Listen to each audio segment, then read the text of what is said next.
The metal guardrail groaned under the weight of something unseen. Steam hissed from the crumpled hood of the sedan, twisting into the cold mountain air like ghosts fleeing a graveyard. Shattered glass glittered across the asphalt, catching the last rays of sunset and scattering them into 1,000 tiny warnings. A German shepherd stood at the edge of the road, muscles taut, ears pinned forward, barking with a ferocity that made the air itself feel dangerous. People froze. Phones hovered mid-dial. A woman clutched her daughter's hand and pulled her back toward the car. The dog's bark wasn't the sound of alarm or fear. It was something deeper, more ancient. It was the sound of knowing. The driver, a man in his 40s with dirt streaked across his face and blood trickling from a cut above his eyebrow, staggered out of the wreck. He reached for the dog, trying to calm him, but the animal wouldn't move. Its eyes were fixed on the guardrail, where the metal had bent outward, creating a jagged gap that overlooked a steep ravine below. Then the dog did something no one expected. He stopped barking, and everyone realized the silence was worse. 3 hours earlier, the mountain road had been peaceful. Daniel Mercer had been driving for 2 days straight, navigating the winding highways that cut through the northern wilderness like scars across ancient skin. His German shepherd, Rex, sat in the passenger seat, tongue lolling, eyes bright with the simple joy of movement. They'd done this route a dozen times before. Daniel worked as a wildlife surveyor, spending weeks in remote areas, documenting animal populations and ecosystem health. Rex was more than a companion. He was a partner, trained in search and rescue, with instincts sharper than any GPS. The truck they drove was old but reliable, a weathered Chevy with rust blooming along the wheel wells, and a dashboard held together with duct tape and hope. The radio played low, a classic rock station fading in and out as they climbed higher into the mountains. Pine trees pressed close to the road on both sides, their branches swaying in the wind, casting long shadows that stretched and danced across the pavement. Daniel drummed his fingers on the steering wheel, humming along to a song he didn't quite remember the words to. Rex yawned, a long, lazy stretch of jaw and tongue, then settled his head on his paws. The afternoon sun filtered through the windshield, warm and golden, painting everything in shades of amber and honey. It was the kind of day that made you forget the world had sharp edges. The road curved gently upward, hugging the side of the mountain, with a guardrail on the right that separated the asphalt from a drop-off so steep it seemed to fall into forever. Daniel had driven this stretch so many times, he could navigate it with his eyes closed. He knew where the potholes were, where the gravel loosened near the shoulder, where the deer liked to cross at dusk. But today, something felt different. Rex lifted his head, ears twitching. His nose worked the air, testing it, tasting something Daniel couldn't sense. The dog's body shifted, tension creeping into his muscles like a rope being pulled taut. Daniel glanced over, frowning. "What is it, boy?" Rex didn't answer. His eyes were fixed on the road ahead, unblinking, intense. Daniel slowed the truck, scanning the tree line. Bears sometimes wandered onto the road this time of year, and he'd learned long ago to trust Rex's instincts. But there was nothing. Just trees, shadows, and the hum of the engine. Then Rex barked. Once, sharp, urgent. Daniel's hands tightened on the wheel. He pressed the brake, slowing further, eyes darting between the road and the dog. "What is it? What do you—" The sedan came out of nowhere. It screamed around the curve ahead, tires shrieking, metal scraping against the guardrail as the driver overcorrected. Sparks flew in bright, angry arcs. The car fishtailed, skidding sideways, engine roaring as the driver lost control completely. Daniel's world narrowed to a tunnel. Time slowed. He saw the sedan hurtling toward him, saw the terror in the driver's face, saw the way the vehicle's momentum was carrying it directly into his lane. His foot slammed the brake. The truck's tires locked, rubber screaming. Rex braced himself, claws digging into the seat. The impact was inevitable. The sedan clipped the front corner of Daniel's truck, spinning both vehicles in a violent pirouette of metal and glass. The truck fishtailed, its back end swinging toward the guardrail. Daniel fought the wheel, trying to regain control, but the laws of physics were unforgiving. The truck slammed into the guardrail with a bone-jarring crunch, and the world tilted sideways. For a moment, everything was noise and chaos, metal shrieking, glass shattering, airbags exploding like gunshots. Daniel's head snapped forward, then back, whiplash pain shooting through his neck. His vision blurred, his ears rang. Then, stillness. He blinked, trying to clear his head. Smoke drifted up from the hood.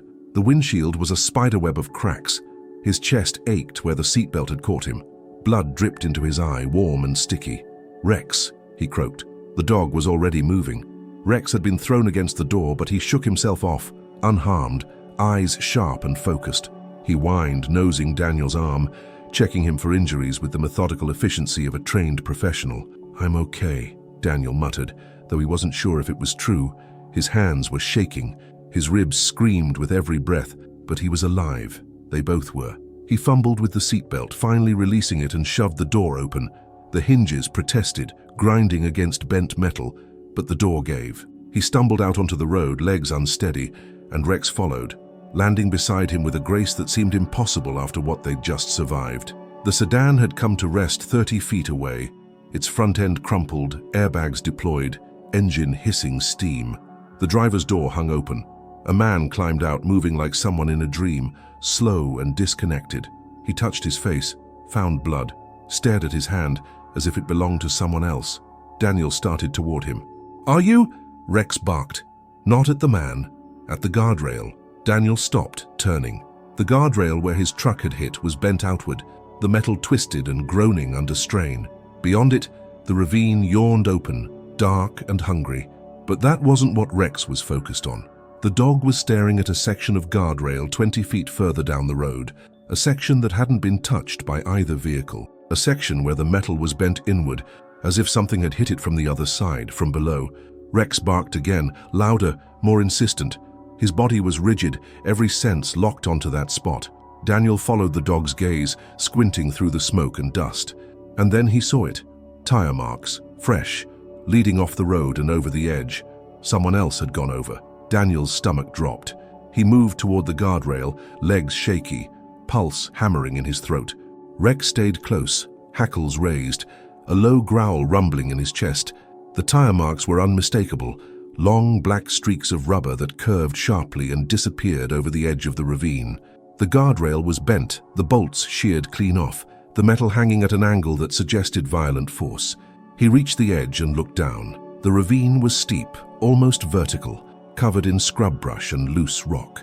Pine trees clung to the slope at impossible angles, their roots gripping the earth like desperate fingers. And there, 50 feet below, barely visible through the foliage, was the crumpled shape of a vehicle, a minivan, blue, overturned. "Oh God," Daniel whispered. He turned, shouting toward the other driver, "Call 911. There's a car down there." The man didn't respond. He was sitting on the ground now, head in his hands, rocking slightly. Shock. Daniel cursed, pulling out his own phone. No signal, of course. This high in the mountains, coverage was spotty at best. He looked down at Rex. "Stay." But Rex didn't stay. The dog moved to the edge of the ravine, testing the ground with his paws, nose working overtime. He whined, a high, urgent sound that made Daniel's chest tighten. "Someone's down there," Daniel said, more to himself than to the dog. "Someone's alive." Rex barked confirmation. Then, without warning, he began picking his way down the slope. "Rex, no, it's too steep." But the dog was already committed, moving with the careful precision of an animal who'd done this before. Search and rescue training. Rex had been certified 3 years ago, had pulled 2 hikers out of a collapsed mine shaft, and located a missing child in a snowstorm. This was what he was built for. Daniel watched, heart in his throat, as Rex navigated the treacherous descent. The dog's claws found purchase where there seemed to be none, his body low to the ground, muscles working to keep balance. Rocks skittered loose, tumbling down the slope, but Rex didn't falter. Daniel made a decision. He holstered his phone, tested the guardrail to make sure it wouldn't give further, and swung himself over the edge. The descent was hell. The ground was loose, sliding away under his boots with every step. Thorns from wild bushes tore at his clothes. His hands bled from gripping sharp rocks. His ribs screamed with every movement, bruised from the crash, protesting the strain. But he kept going, following Rex's path, using the same handholds, the same footholds. 30 feet down, 40. The minivan grew larger, clearer. It was worse than he'd thought. The vehicle had rolled multiple times, its roof caved in, windows shattered, doors hanging loose. The blue paint was streaked with dirt and blood. One of the rear tires was still spinning slowly, a lazy, hypnotic rotation that seemed obscene in its normalcy. Rex reached the van first. He circled it, barking, pawing at the crumpled driver's side door. Daniel scrambled the last few feet, nearly falling, catching himself on a tree trunk. He approached the van, breath coming in ragged gasps, and peered inside. The driver was a woman, mid-30s, blonde hair matted with blood. She was slumped against the steering wheel, unconscious, face pale. The airbag had deployed but deflated, leaving her exposed to the full force of the crash. Her left arm was bent at an unnatural angle. Blood seeped from a gash on her forehead, but she was breathing. Daniel's training kicked in. He'd done wilderness first aid courses, had dealt with injuries in remote areas before. He checked her pulse, weak but steady, checked her breathing, shallow but regular. Looked for signs of spinal injury, neck trauma, internal bleeding. Rex barked again, but this time he wasn't focused on the woman. He was focused on the back seat. Daniel's blood turned to ice. There was a car seat, empty. The straps were unbuckled, hanging loose. A child had been in this car. No, Daniel breathed. He moved around the van, eyes scanning frantically. No, no, no. Rex was already on it. The dog moved past the van, nose to the ground, following a scent Daniel couldn't perceive. He barked once, then took off down the slope, moving faster now, urgency in every step. Daniel followed, terror clawing at his chest. The slope grew steeper, more treacherous. He slipped, fell, caught himself, kept going. His hands were raw, his legs shook, but he didn't stop. Rex disappeared into a cluster of bushes. Daniel crashed through after him, branches whipping his face, and then, there, a child, a boy, maybe 4 years old. He was lying on his back in a small clearing, surrounded by wildflowers that seemed impossibly cheerful given the circumstances. His eyes were closed. His chest rose and fell in shallow breaths. His clothes were torn, dirt-streaked, but there was no visible blood. Daniel dropped to his knees beside the boy, hands trembling as he checked for injuries. No broken bones, no head trauma, just scratches, bruises, and the terrifying stillness of unconsciousness. "Hey," Daniel said softly, touching the boy's face. "Hey, buddy, can you hear me?" No response. Rex nosed the boy's hand, whining. The dog's eyes met Daniel's, and in that moment, they shared an understanding. This child had been thrown from the van during the crash, had tumbled down the slope, and by some miracle, physics, luck, divine intervention, had landed here, cushioned by brush and soft earth, alive. But for how long? Daniel pulled out his phone again. Still no signal. He looked back up the slope. The climb to the road was brutal enough without carrying a child. With one, especially an unconscious one, it would be nearly impossible. But leaving him here wasn't an option. The temperature was dropping. Night was coming, and the boy needed medical attention. Daniel made another decision. He carefully lifted the boy, cradling him against his chest, and started climbing. The ascent was agony. Every step was a negotiation with gravity, with pain, with exhaustion. Daniel's muscles burned. His ribs felt like they were grinding together. The boy was small but solid, a dead weight in his arms, and Daniel had to stop every few feet to catch his breath, to adjust his grip, to keep from collapsing. Rex led the way, finding the safest path, pausing to look back and make sure Daniel was still moving. The dog's presence was the only thing keeping Daniel from giving up. Halfway up, Daniel's foot slipped. He fell forward, catching himself with one arm, the other still wrapped around the boy. Pain exploded through his shoulder. He bit back a scream, tasted blood where he'd bitten his tongue. The boy stirred, made a small sound, but didn't wake. "Come on!" Daniel gasped to himself. "Come on! Just a little further." He kept climbing. 20 feet from the top, he heard voices. Someone was shouting. Footsteps on gravel. Daniel looked up and saw figures at the edge of the ravine. Other drivers who'd stopped after the crash, finally noticing the broken guardrail, finally realizing someone had gone over. "Down here!" Daniel shouted, his voice raw. "There's a child! Call an ambulance!" The figures moved, scattering. Phones came out. Voices overlapped, urgent and panicked. Someone started climbing down to help. Daniel didn't wait. He pushed through the last stretch, legs screaming, and finally reached the guardrail. Hands grabbed him, pulled him up, took the boy from his arms. He collapsed onto the asphalt, gasping, vision swimming. Rex stood over him, panting, tongue lolling, but his eyes were still sharp, still focused. "Good boy," Daniel wheezed. "Good boy." The boy was laid on the ground. Someone, a woman with a kind face and a medical ID badge on her jacket, knelt beside him, checking his vitals. "He's stable," she said. "Pulse is strong. No obvious fractures, but we need to get him to a hospital." "There's a woman," Daniel said, forcing the words out. "In the van. Driver, she's alive too, trapped." The woman's eyes widened. How many people? 2. The woman and the boy. No one else. Sirens wailed in the distance, growing louder. Help was coming. Daniel closed his eyes, let his body go limp. He'd done it. They'd done it. Rex lay down beside him, head on his paws, exhaling a long, tired breath. Minutes stretched into an eternity. The world became a blur of flashing lights, urgent voices, the metallic clang of equipment. Paramedics swarmed the scene, descending into the ravine with ropes and stretchers, bringing up the woman with painstaking care. She was unconscious but alive, stabilized, loaded into an ambulance with the kind of efficiency that came from years of training. The boy was already in another ambulance, bundled in blankets, an oxygen mask over his small face. Daniel watched through the open doors as a paramedic gently examined him, checking reflexes, pupils, vital signs. The boy stirred, eyelids fluttering, and Daniel felt something in his chest unclench. "Sir, we need to check you out too." Daniel turned. A young paramedic with kind eyes and steady hands was gesturing toward a third ambulance. Daniel shook his head. "I'm fine. You're bleeding. You were in a crash. Let us check." Daniel looked down at himself. Blood stained his shirt. His hands were shredded. His ribs ached with every breath. He sighed. "All right." They led him to the ambulance, sat him down, started their examination. Cuts cleaned and bandaged, ribs palpated, bruised, not broken. Blood pressure checked, elevated but stable. The paramedic worked with quiet competence, and Daniel found himself staring at the road, at the broken guardrail, at the place where everything had changed. Rex sat beside the ambulance, watching. A police officer approached, a man in his 50s with silver hair and a weathered face. He crouched down, eye level with the dog, and extended a hand. Rex sniffed it, then allowed a brief pat on the head. "This your dog?" the officer asked Daniel. "Yeah." "Rex, he the one who found the kid?" Daniel nodded. "He wouldn't stop barking at the guardrail.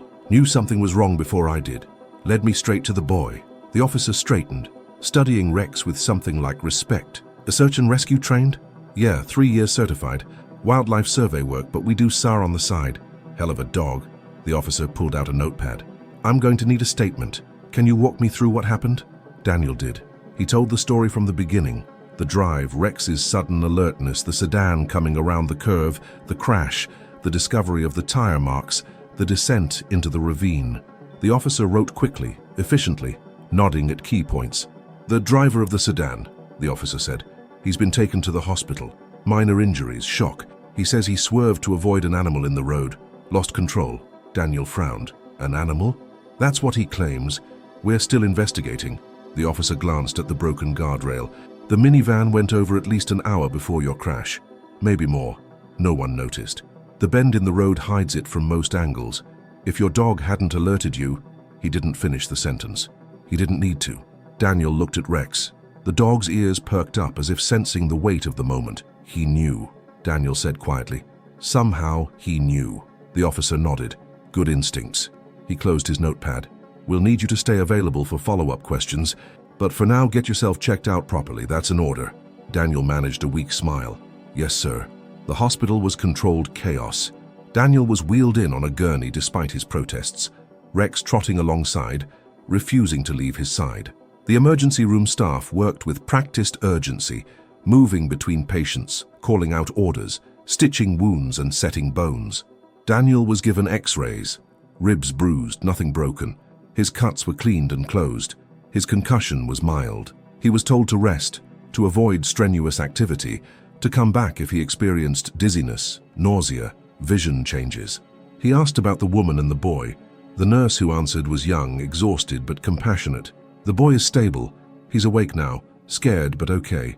Some scrapes, a mild concussion but nothing serious. He's asking for his mom." "And the mother?" The nurse's expression tightened. "She's in surgery. Broken arm, fractured ribs, internal bleeding, but the doctors are optimistic. She's tough." Relief washed over Daniel like a wave. "Can I see the boy?" The nurse hesitated. "He's in pediatrics, family only. I'm the one who pulled him out of the ravine." She studied him for a moment, then nodded. "Come with me." The pediatric ward was quieter, softer. The walls were painted in cheerful colors, blues, greens, yellows. Cartoon animals danced across murals. A television played a children's show at low volume. The nurse led Daniel to a room at the end of the hall. She knocked gently, then opened the door. The boy was sitting up in bed, small and fragile against the white sheets. His face was bruised, a bandage on his forehead. His eyes, large and brown and frightened, turned toward the door. When he saw Daniel, he didn't react. When he saw Rex, his face transformed. "Doggy," he whispered. Rex moved forward, tail wagging, and the boy's hand extended, fingers trembling. Rex nosed his palm, gentle, patient. The boy's eyes filled with tears. "You found me," the boy said, voice breaking. "You found me." Daniel's throat tightened. He stepped into the room, moved to the bedside, and knelt down so he was eye level with the child. "Yeah, buddy, we found you. I was scared. I know, but you're safe now." The boy's hand stayed on Rex's head, fingers buried in the dog's fur. "Is my mom okay?" Daniel hesitated. He didn't know how much to say, how much a 4-year-old could understand. "The doctors are taking really good care of her. She's going to be okay." The boy nodded, but his eyes said he understood more than Daniel gave him credit for. "We were going to see my grandma. Mum was singing. Then everything got loud and scary, and I was flying." Daniel's heart broke. "You're very brave." "Rex is brave." The boy looked at the dog with something like worship. "He came to get me. I heard him barking. I thought I was dreaming." Daniel glanced at Rex. The dog's eyes were soft, fixed on the boy, as if he understood every word. "Yeah," Daniel said. "He's the bravest dog I know." A doctor entered, a woman with silver-streaked hair and a calm demeanor. She smiled at the boy, then at Daniel. "I'm Dr. Patel. You must be the man who brought him in. Daniel Mercer, and this is Rex." Dr. Patel crouched down, examining the boy with gentle hands. "You're doing great, sweetheart. How's your head? Any dizziness?" The boy shook his head. "It hurts a little, but not too much." "That's good. You're very strong." She stood, addressing Daniel. "We'll keep him overnight for observation, but he's incredibly lucky. Falls like that." She didn't finish. She didn't need to. Daniel understood. The boy should have been dead. By every law of physics, every statistical probability, he should have died in that crash or in the fall or from exposure or shock, but he hadn't. Luck, miracle. Call it what you wanted. Daniel called it Rex. Daniel stayed at the hospital for hours. Long after the doctors insisted he should go home and rest, he sat in the waiting room, Rex at his feet, watching the comings and goings of patients and staff. The adrenaline had worn off, leaving him hollow and shaky. His body ached. His mind wouldn't stop replaying the descent into the ravine, the sight of the boy lying in the flowers, the weight of him in his arms. A hand touched his shoulder. He looked up. It was the police officer from earlier, the one with the silver hair. He looked tired, but there was something in his eyes. Respect, maybe, or gratitude. "Thought you'd want to know," the officer said. "The mother's out of surgery. She's stable. Doctors say she's going to make it." Daniel exhaled, a breath he hadn't realized he'd been holding. That's good. The boy's been asking for her. They're going to let him see her once she's awake." The officer pulled up a chair, sat down. "We finished the preliminary investigation. The minivan's brakes failed. Complete mechanical failure. The mother tried to stop, couldn't. She fought the wheel, tried to avoid going over, but the momentum was too much." Daniel frowned. "Brakes don't just fail." "Usually no, but this van was old, 12 years. The brake lines were corroded. She probably didn't know. One of those things that happens slowly, then all at once." The officer shook his head. "She's lucky you were there." "Lucky your dog was there. If you hadn't stopped." "Rex stopped," Daniel said. "I just followed." The officer smiled. "Even so." He stood, extended a hand. Daniel shook it. "Take care of yourself, and take care of that dog. Always." Hours later, Daniel was finally cleared to leave. He walked through the hospital corridors, Rex beside him, and paused outside the pediatric ward. Through the window, he could see the boy's room. The boy was asleep now, curled under blankets, his small chest rising and falling in the steady rhythm of rest. A nurse sat in a chair beside the bed, reading quietly, keeping watch. Daniel turned away. There was nothing more he could do here. The drive back to his truck was quiet. The tow company had already hauled the wreck to a lot in town, and Daniel's insurance would deal with the rest. He hitched a ride from a local volunteer who'd heard about the accident and wanted to help. The man didn't ask many questions, just drove in companionable silence, the radio playing soft country music. Rex sat in the back seat, head resting on the window, watching the world pass by. When they reached the salvage lot, Daniel thanked the man and stepped out. His truck was barely recognizable. Front end crumpled, hood bent, windshield shattered. It looked like something out of a junkyard, a monument to violence and chaos. But it had saved his life. And because it had, he'd been able to save others. He walked over, placed a hand on the dented hood. The metal was cold under his palm. "Thanks," he said softly. "You did good." Rex nudged his leg. Daniel looked down, and the dog's eyes seemed to say, "We did good." "Yeah," Daniel agreed. "We did." 3 days later, Daniel returned to the hospital. The boy had been discharged, but the mother was still recovering. Daniel had called ahead, asked if he could visit. The nurse he'd spoken to, the same young woman from that first night, had checked with the mother and called him back with approval. He found her in a room on the 3rd floor. She was sitting up in bed, arm in a cast, bruises fading from purple to yellow. Her hair was clean now, pulled back in a loose ponytail. She looked tired, fragile, but her eyes were alert. When she saw Daniel, she smiled. "You're the one who found us." Daniel nodded. "Daniel Mercer, and this is Rex." The woman's eyes moved to the dog and tears welled up. "He's beautiful." Rex approached the bed, tail wagging gently. The woman extended her good hand, and Rex nosed it, allowing her to stroke his head. She laughed, a sound that was half joy, half sob. "I don't remember much," she said. "I remember the brakes not working. I remember trying to steer. Then, nothing. I woke up here, and they told me you'd pulled my son out of a ravine, that your dog found him." Daniel shifted, uncomfortable with the praise. Anyone would have done the same. "But they didn't. You did." She wiped at her eyes with her good hand. "His name is Charlie, my son.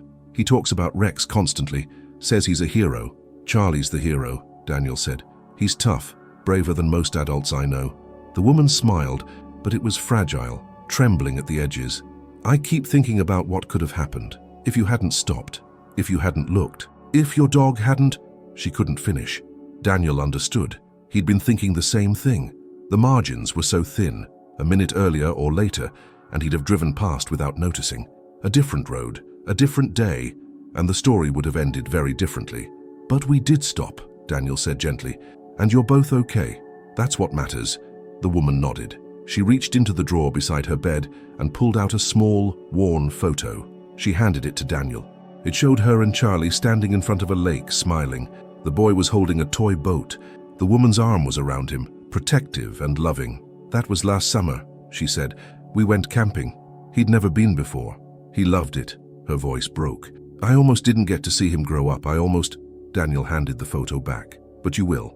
You'll see him grow up. You'll have more summers, more trips, more memories." She looked at him, and in her eyes Daniel saw the weight of what had almost been lost. The depth of gratitude, of love, of relief. "Thank you," she whispered. "Thank you for giving me that." Daniel didn't know what to say, so he just nodded. They talked for a while longer. She told him about her life, single mother, working 2 jobs, trying to keep things together. She told him about Charlie's love of dinosaurs, his obsession with construction trucks, his habit of asking 1,000 questions a day. She told him about the grandmother they'd been on their way to visit, who'd been waiting, who'd been terrified when she heard the news. Daniel listened, and in her words, he heard the fullness of a life. Not just survival, but existence, connection, love. When he finally left, she squeezed his hand with her good one. "If you ever need anything, please." "Anything?" Daniel smiled. "Take care of Charlie, that's all I need." A week later, Daniel received a package in the mail. Inside was a letter, written in a child's careful, uneven handwriting. "Dear Rex, thank you for finding me. You are the best dog in the world. I drew you a picture. I hope you like it. Love, Charlie." Enclosed was a drawing, crayon on construction paper. It showed a stick figure boy lying in flowers and a large, heroic-looking dog standing beside him. The dog had a cape. The boy had a smile. The sun was shining. Daniel pinned it to the wall of his cabin right above his desk. Every time he looked at it, he felt something shift inside him. A reminder, a truth. Life was fragile. Moments mattered. Instinct, loyalty, attention. They saved lives. Over the following weeks, the story spread. Local news picked it up first, then regional stations. "Hero dog saves child after crash" became a headline that ran in papers and on websites. Reporters called asking for interviews. Daniel declined most of them. He wasn't interested in fame, but he allowed one because he thought it might help. The interview aired on a Sunday evening. The reporter, a woman with a professional smile and sharp eyes, asked Daniel about the day of the crash, about Rex's training, about what it felt like to pull a child from the edge of death. Daniel answered honestly. It felt like the only thing I could do. Rex led the way. I just followed. But you made the choice to climb down, the reporter pressed, to risk your own safety. It wasn't a choice, not really. When you see someone who needs help, you help. That's all. And Rex, what makes him special? Daniel looked at the dog, who was sitting beside him, calm and dignified. He listens to things most people don't hear, to instincts, to signs, to the world around him. He pays attention, and in the end, that's what saves lives. Attention, care, showing up when it matters. The interview ended, and Daniel thought that would be the last of it. But the segment went viral. Millions of views, thousands of comments. People shared it, reposted it, wrote about it. Messages poured in from other SAR handlers, from parents, from people who'd been saved by dogs, by strangers, by small acts of attention in critical moments. One message stood out. It was from the mother. I've watched the interview 10 times. You said it's about showing up when it matters. You showed up for us, you and Rex, and now Charlie has a chance to grow up, to have a life. I can't ever repay that, but I'll spend every day grateful. Thank you. Daniel read it, and something in his chest eased. The weight he'd been carrying, the fear that it wouldn't be enough, that they'd arrived too late, that the margins had been too thin, lifted. They'd done it. They'd saved 2 lives, and those lives would go on, would ripple outward, would touch others in ways Daniel would never know. It was enough. 2 months after the accident, Daniel received an unexpected phone call. It was from a fire chief in a neighboring county, a gruff-voiced man named Robert Hayes, who'd seen the news coverage and wanted to talk. We're looking for a new SAR dog for our department, Chief Hayes said. Saw what your Rex did. That kind of instinct, that training, it's rare. Would you consider bringing him in for an evaluation? Daniel glanced at Rex, who was stretched out on the cabin floor, watching a squirrel through the window. Rex isn't for sale. I'm not asking to buy him. I'm asking if you'd consider working with us. Part-time contract, you and Rex, search and rescue operations. We've got mountains, forests, caves, plenty of terrain where a dog like yours could make a difference. Daniel was silent for a moment, thinking. He'd always worked alone, preferred it that way, but the memory of Charlie's face, of the mother's gratitude, of the feeling of knowing they'd saved lives, it stayed with him. Let me think about it, Daniel said. Fair enough, but think fast. Winter's coming, and that's when we need you most. Daniel spent the next few days considering the offer. He talked to Rex about it, which was something he did often. The dog couldn't answer, but somehow the act of speaking his thoughts aloud helped clarify them. He weighed the pros and cons, more responsibility, more risk, but also more chances to help, more lives potentially saved. Rex seemed enthusiastic about the idea, tail wagging whenever Daniel mentioned it. Finally, Daniel called Chief Hayes back. We'll do it. Trial basis. 3 months. If it works, we'll talk about making it permanent. That's all I'm asking. Welcome aboard. The first call came 2 weeks later. A hiker missing in the national forest, last seen 3 days ago near a popular trail. The search had been ongoing, but conditions were deteriorating. Temperatures dropping, snow forecast. They needed every resource available. Daniel and Rex arrived at the search command center as dawn broke. The air was cold, sharp, carrying the scent of pine and snow. Other SAR teams were already there. Volunteers with their own dogs, park rangers, local law enforcement. Everyone looked tired, worried. 3 days was a long time in the wilderness. Chief Hayes briefed the teams. The missing hiker was a 23-year-old woman named Emily Santos, experienced outdoors, but she'd been hiking alone and her phone had died. Her last known location was near a ridge trail, but the search area was vast, over 50 square miles of dense forest and rugged terrain. We're running out of time, Hayes said, his voice heavy. If she's injured, hypothermic, she won't survive another night. The teams dispersed, each taking a different sector. Daniel and Rex were assigned the eastern quadrant, an area of steep ravines and thick underbrush that had proven difficult to search on foot.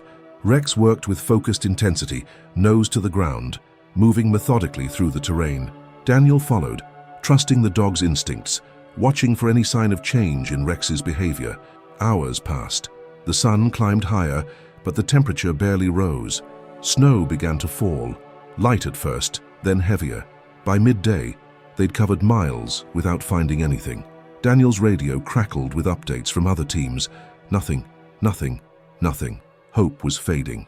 Then, Rex stopped. His ears pricked forward. His body went rigid.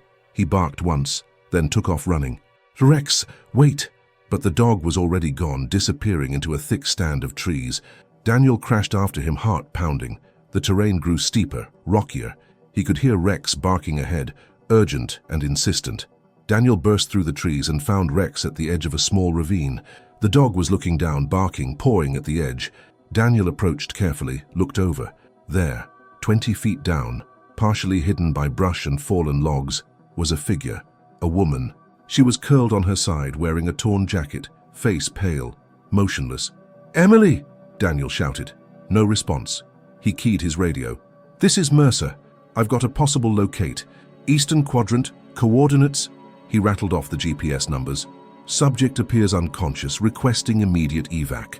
He didn't wait for confirmation. He started down the ravine, Rex following. The descent was treacherous, the rocks slick with ice, but they made it. Daniel reached the woman, knelt beside her, checked for a pulse. Weak, but there. "Emily," he said, louder this time. "Can you hear me?" Her eyelids fluttered. Her lips moved, but no sound came out. Daniel pulled off his jacket, draped it over her.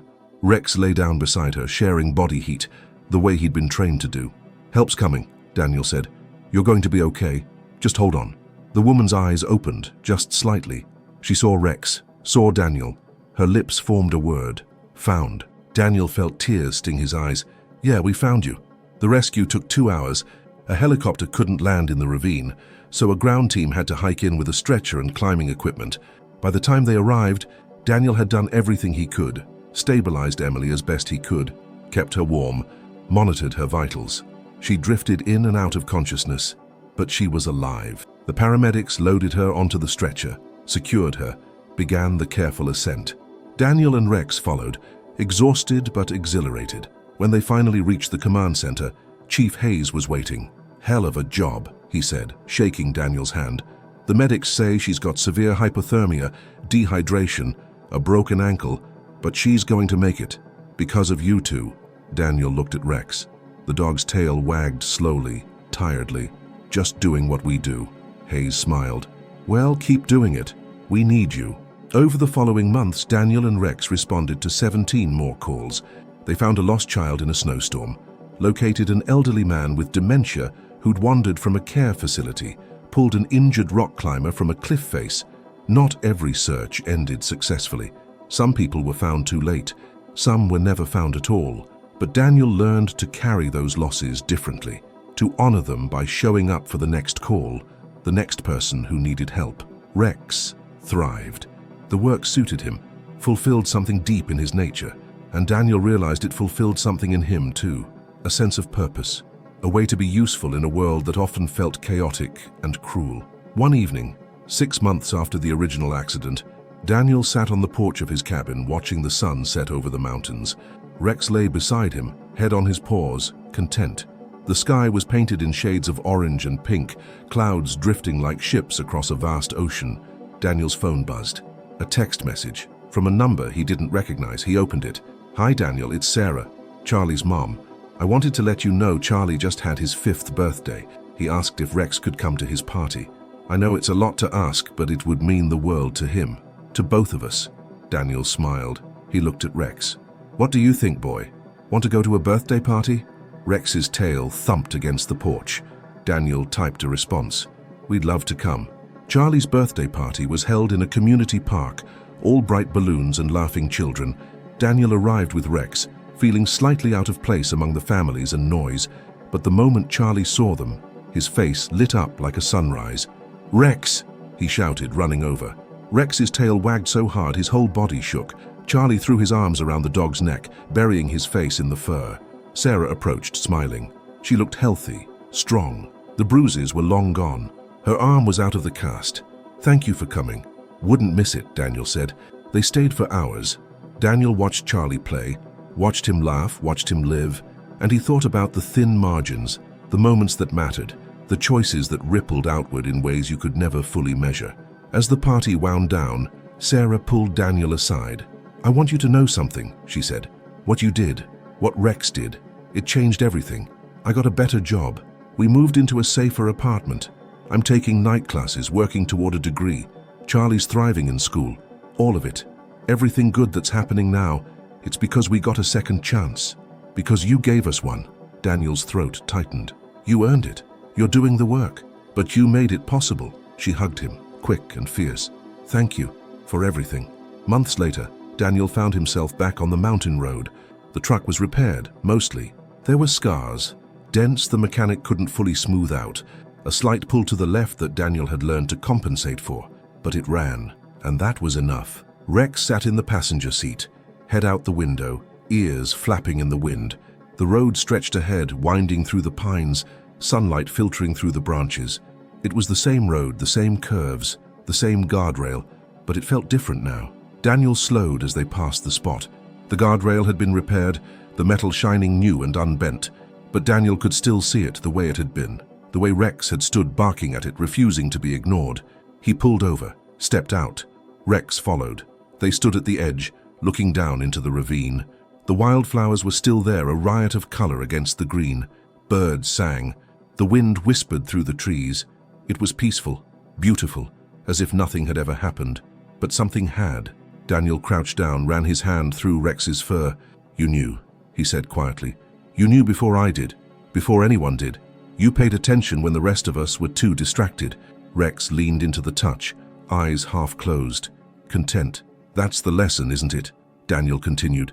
Pay attention, show up, listen to the world around you, because sometimes the difference between life and death is just noticing, caring, acting. He stood, looked out over the valley. Somewhere down there, a mother and her son were living their lives, going to school, going to work, making breakfast, laughing, existing, because of a moment of attention, a dog's instinct, a man's choice to follow. And somewhere else, 17 other people were living lives they might not have had, going home to families, celebrating milestones, making memories, all because Daniel and Rex had shown up, had paid attention, had cared enough to act. Heroes don't always wear badges, Daniel said, glancing at Rex. Sometimes they walk on four paws. Sometimes they're just ordinary people who decide that someone else's life matters more than their own comfort. Sometimes heroism is as simple as listening, as simple as refusing to look away. Rex wagged his tail, tongue lolling in what looked like a grin. Daniel smiled. Come on, boy. We've got work to do. They climbed back into the truck. Daniel started the engine, pulled back onto the road. The mountains stretched ahead, vast and wild and full of unknowable stories, and Daniel drove forward, Rex beside him, ready for whatever came next. Because that's what they did. They paid attention, they showed up, they saved lives. One bark at a time. In a world that often felt overwhelming, where tragedy and loss seemed inevitable, Daniel had learned something profound, that every life mattered, that small actions could create enormous ripples. That paying attention, truly paying attention to the world and the people around you, was perhaps the most important thing a person could do. He thought about the accident that had started it all, the crash that could have killed him, the split second when Rex had barked, when Daniel had chosen to listen, when everything had changed, and he realized that life was full of these moments, crossroads where attention or inattention, action or inaction, determined everything that followed. Most people would drive past the bent guardrail. Most people wouldn't notice. Most people were too busy, too distracted, too caught up in their own worlds to see the signs that someone needed help. But not Daniel, not anymore, and not Rex. Never Rex. The dog had taught him that heroism wasn't about grand gestures or dramatic rescues, though those happened. It was about being present, about trusting your instincts, about refusing to turn away when every fiber of convenience told you to keep driving. Rex had saved 2 lives that day on the mountain, and in the months since, together, they'd saved many more. But more than that, Rex had saved Daniel too, had given him purpose, had shown him what it meant to truly live, not just exist, but to be awake, aware, engaged with the world. As the truck wound through the mountains, Daniel felt a profound sense of peace. Whatever came next, whatever call came through on the radio, whatever search waited over the next ridge, they would face it together. They would pay attention. They would show up. They would do what needed to be done. Because in the end, that's what life demanded. Not perfection, not fearlessness, just presence, just the courage to listen when something barked at the guardrail. Just the willingness to climb down into the ravine, even when it was hard, even when it was dangerous. Even when every rational part of your brain told you to stay safe. The sun climbed higher. The road unfurled before them like a promise, and somewhere, in the vast wilderness of human experience, someone was waiting to be found. Someone who needed a hero. Someone who needed Rex.